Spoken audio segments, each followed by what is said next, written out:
জানছেন Ukraine president Zelensky.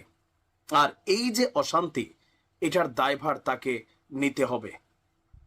গেল 2 থেকে 3 দিন আগে রাশিয়ার অভ্যন্তরে চারটি প্রধান যুদ্ধ বিমান ঘাঁটিতে ইতিহাসের সবচেয়ে বড় হামলা চালিয়েছিল ইউক্রেন প্রেসিডেন্ট জেলি। আপনারা জানেন যে প্রায় 40টিরও বেশি যুদ্ধ বিমান ধ্বংস হয়েছে রাশিয়ার, ক্ষয়ক্ষতি হয়েছে এখানে বিলিয়নস অফ ডলারের। তো তখনই আমি বলছিলাম যে এটার একটা কড়া জবাব কিন্তু রাশিয়া দেবে। আলোচনায় পারমাণবিক হামলার আশঙ্কা, তবে আমার মনে হয় না পারমাণবিক হামলা রাশিয়া করবে, কারণ যদি করতো ইতিমধ্যে করে দিত। বারবার বলে কিন্তু আসলে করে না। তবে হতে পারে যে আপনার দূরপাল্লার যে ব্যালিস্টিক ক্ষেপণাস্ত্রগুলো আছে, অথবা পারমাণবিক হামলার জন্য ব্যবহৃত যে ব্যালিস্টিক ক্ষেপণাস্ত্রগুলো ক্যারিয়ার টাইপের, সেগুলো দিয়ে একটা বড় ধরনের হামলা চলতে পারে ইউক্রেনে। আর দেশ জুড়ে জারি করা হয়েছে সতর্কতা।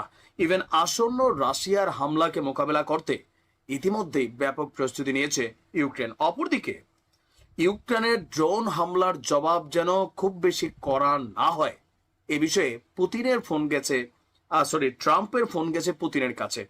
তবে পুতিন বলছে ইউক্রেনের ড্রোন হামলার কড়া জবাব রাশিয়াকে দিতেই হবে, এটা তার দেশ এবং জনগণের কাছে অঙ্গীকার। গতকালকে যুক্তরাষ্ট্রের প্রেসিডেন্ট ট্রাম্পের সাথে প্রায় 1 ঘন্টারও বেশি দুই নেতার মধ্যে কথা হয়।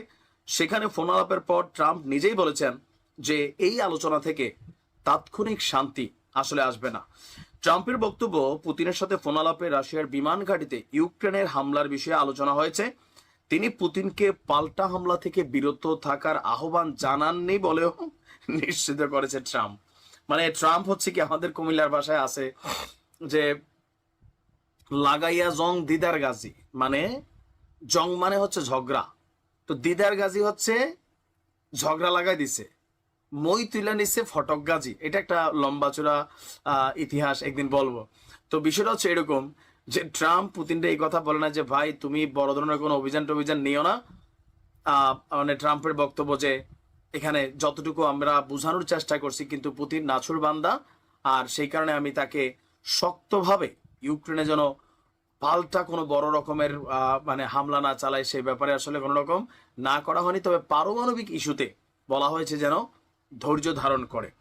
আচ্ছা, আমরা ট্রাম্পের দাবি যে কিয়েভের দাবি মস্কোর প্রায় অর্ধশত যুদ্ধ বিমান ধ্বংস বা ক্ষতিগ্রস্ত হয়েছে অপারেশন স্পাইডার ওয়েব নামে যে অভিযান চালানো হয়েছিল। স্যাটেলাইট চিত্রে 7টি ভারী বোমারু বিমান ধ্বংস হয়ে পড়ে থাকতেও দেখা গেছে। পুতিন বলছে যুদ্ধবিরতির প্রস্তাব দিয়ে ইউক্রেন শুধু সময় নিতে চায় যাতে তারা পশ্চিমা অস্ত্রের মজুদ বাড়াতে পারে। পুতিনের ভাষায় ওদের পুরস্কার দেওয়ার কিছু নেই। ইউক্রেনের সন্ত্রাসী হামলায় রাশিয়ার রেল লাইন এবং সেতু ক্ষতিগ্রস্ত হয়েছে, আর এর বেদনাদায়ক এবং কড়া জবাব রাশিয়া দিতে অঙ্গীকারবদ্ধ। এখানে আরো কিছু আলোচনা হয়েছে ইরানের ইস্যু। আপনারা জানেন যে ট্রাম্পের বিপরীতে পুতিন ইরানকে শক্ত একটা সাপোর্টিং অবস্থানে নিয়ে গেছে। তো এই ব্যাপারে আর বিস্তারিত কোনো বক্তব্য আসেনি। তবে রাশিয়া কি হামলা চালাবে স্পাইডার ওয়েবের বিপরীতে, এটা কি ধরেন সুপারম্যান ওয়েব হবে নাকি আসলে আর কি কি হবে আমি জানি না, দেখা যাক। তবে একটা বড় ধরনের অভিযান রাশিয়া পরিচালনা করবে, কখন করে কি করে সময় বলে দেবে। ভালো থাকুন।